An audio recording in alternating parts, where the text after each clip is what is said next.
I wanted to get your opinion on this.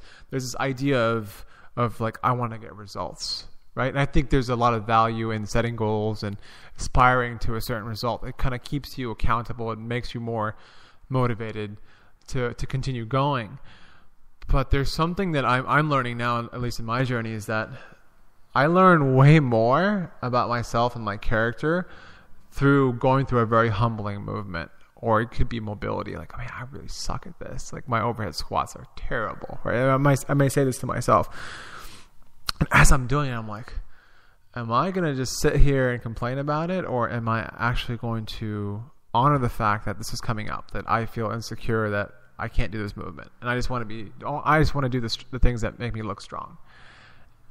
And I think when it exposes that part of your character, at least for me, it's kind of scary. It's like, well, I didn't know I had that kind of mindset where I just want to do the things that I'm strong at.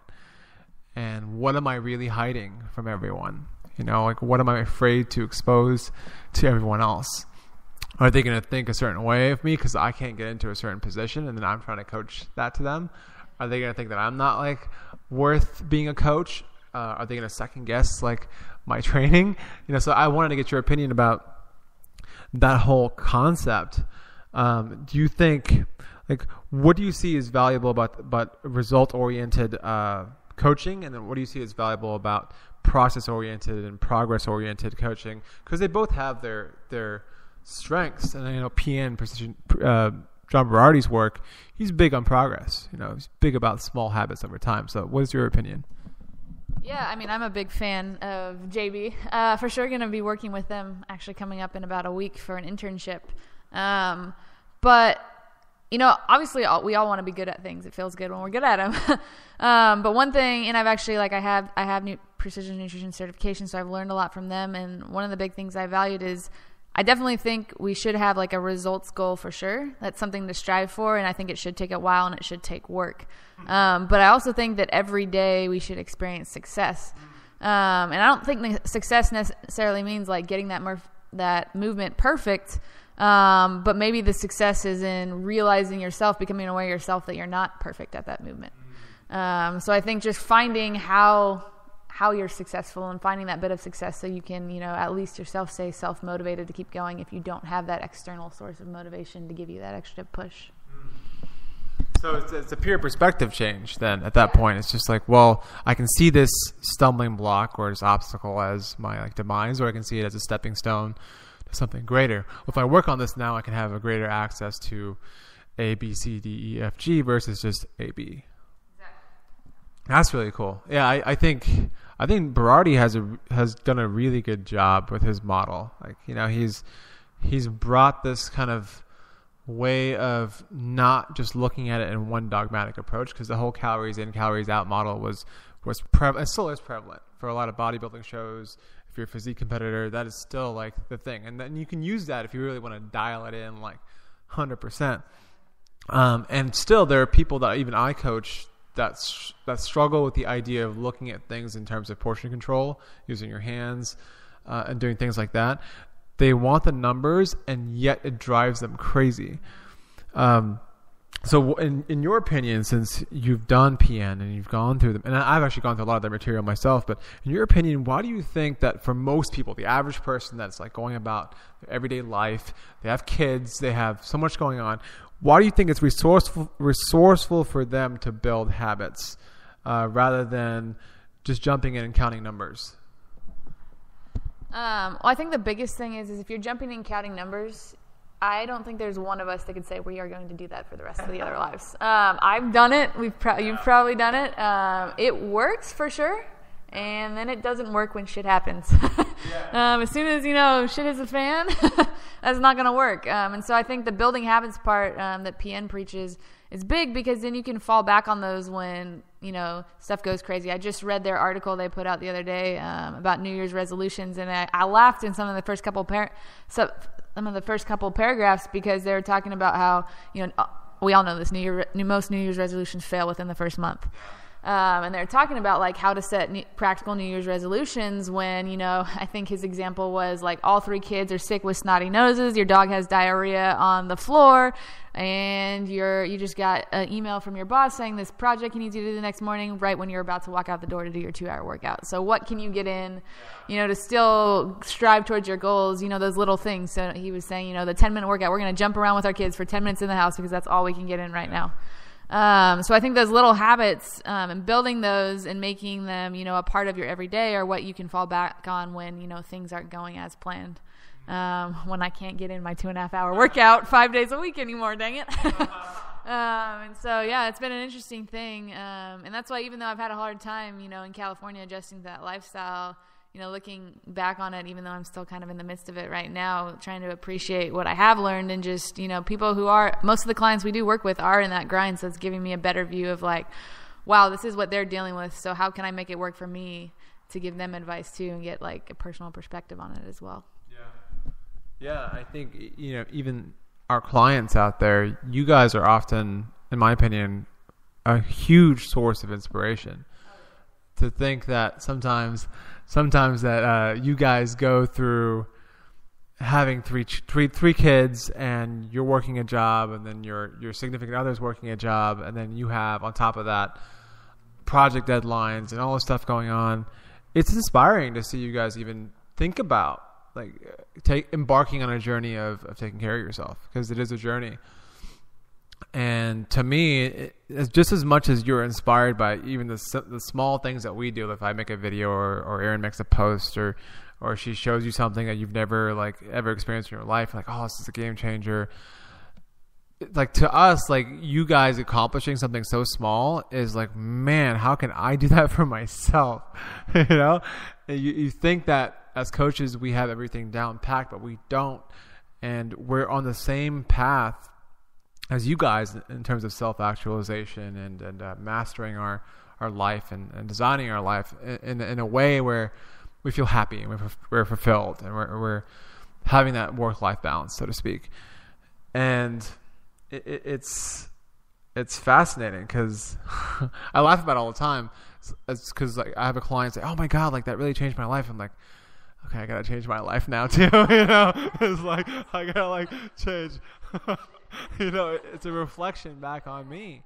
So just as much as you're appreciative of us, like we are like doubly appreciative of you guys for showing up and doing the damn thing. Because whenever we're like, thank you, it's more than just saying thank you for like, you know, investing in our services. It's like, thank you for like showing up because you're inspiring me. And I think that is something that I want to hold as a centerpiece for even the Train Life at Academy is letting these coaches know that your clients are going to be your greatest source of inspiration for you. You're going to learn so much about yourself just from finding things in them. You may find like in a client, even for example, you may find, okay, they have this great ability to get into position, but they lack stability at a certain range of motion. And then you were like, remember that time you were doing that front squat, Samir, and you got to that position and you were just like, fuck it, I'm just going to go through it and just bounce out of the hole and forget about like negative control and eccentric hamstring activation. Yeah, this is what your client is showing you right now, you know?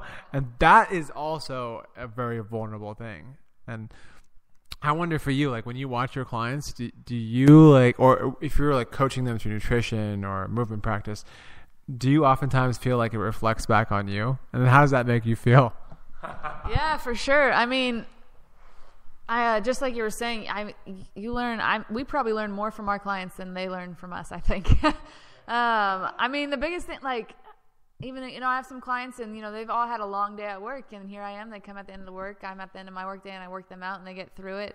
And they've got like kids and families and all that to go through and they're still making it work. And I'm thinking to myself, God, I'm the fitness professional. I just worked all day and I'm exhausted and now I don't want to work out, but I got to get it in.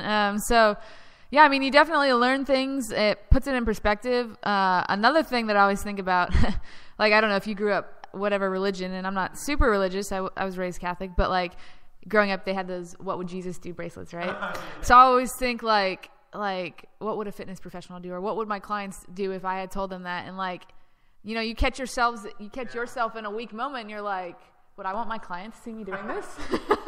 That time you're like at the store and you're craving those chocolate chip cookies, would I want my client to see me eating this? No. So like, even though maybe they're not in front of you, like they definitely inspire you or keep you motivated to keep going and to keep you out of those weak spots, because we all have our weak spots no matter who we are. I think is a big thing. And then just like I said, the lifestyle that some of y'all live, like I said, it inspires us to keep going. For sure. And that just the fact that you allow us to do what we love, I think is awesome and allows us to live more. I mean, I'm so grateful to be able to do this job. And we wouldn't be able to do it if we didn't have you guys in our lives. So, yeah. And, actually sometimes my source of frustration with some clients is actually me being frustrated with myself, because I'm like, damn it, why can't you get this thing down? But it's like, Samir, like, why can't you do that shit too? Like, at least to a greater capacity than you would otherwise do. And I think there was something that was really profound that I think that Tim Ferriss was saying on one of his podcasts, and it was that your tribe, the people that you're leading, the people that you're talking to, will follow suit in direct correlation to what you're doing or not doing as a leader. So if you're leading from the high horse of being on like an elevated pedestal and you're just yelling at people and barking orders, it's like, okay, well, we're just going to kind of move around, sway back and forth and just try to get over this, like just like zombies walking around trying to get this thing over with. But if you're leading from the front, they're like, okay, this guy is like doing the damn thing, and he does struggle, and he acknowledges the fact that he does crave brownies, he does crave ice cream, and sometimes he goes for it and he enjoys the hell out of it, and it's cool to enjoy it. He goes all the way there and he's like in the experience, and then when he comes out of the experience, he's like, well, what's going to make me feel good long run?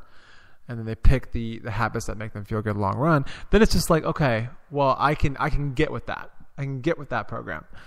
But if the guy that you're going to is just kind of like making themselves out to be the Superman, like X-Men mutant that just is always on it, is a beast all the time, then it's very hard, at least for me, to be inspired by that. Even, I see someone that's just like, yeah, I'm killing it, and it looks cool, it looks sexy on camera, but it's like, what do you really go through? Like, I want to know you, and I think this is part of why I want to do the podcast, and just show you like who we really are. But beyond that, even the academy, like just letting these coaches know, like, you're real people. You have to realize that some of the things that you're going to coach are going to show up for you, and you have to make time for that. And sometimes you have to, or more often than not, at least 99% of the time, you have to come first before you can give someone else, at least a semblance of what you need, And I don't know if you watched this video. There was a video with Jada Pinkett Smith, and she was talking to her daughter, Willow Smith. It's pretty cool. I'll share it with you. And Willow asks her mom, she's just like, what's the hardest part about being a mother? And what are your challenges? And she was saying that, you have your brother, and then Will, husband. And I'm thinking, when you were first born, I'm thinking, you were my world. Like Willow and what's the son's name? I forget. Jaden, you're my world, and that's it. And she said there's this culture where mothers and even fathers are led to believe that if you even take some time for yourself, you are a terrible person, right? Like, how dare you do that? You're a terrible mom, you're a terrible father, you don't care about your kids. And she says something really cool, and it's just like, well, it changes. It's dynamic. Like, when you have to go into warrior mode, you go into warrior mode, and then you manage the rest of your life as optimally as possible. Like you were talking about, getting into the essential habits as much as you can, or like Berardi says, move around, jump around, get creative. And then when you come out of warrior mode, because now they're growing up and they're more independent, now you start directing more energy in towards more of these habits that you weren't directing before. And then it becomes this like dynamic flux versus you thinking that there's always going to be balance. Because I started to really resonate with that because I don't know if there's really always going to be balance per se. There can be dynamic balance where you're able to manage some certain things to a certain degree, and then go kill it, And then when the tides change, the seasons change, so to speak, now you redirect more energy into something else you were lacking, and then you back off something else. I wanted to see what you thought about dynamic balance versus like pure balance. It's an interesting question. Hadn't never really thought it, but yeah, I mean, I think the biggest thing is like just not giving up.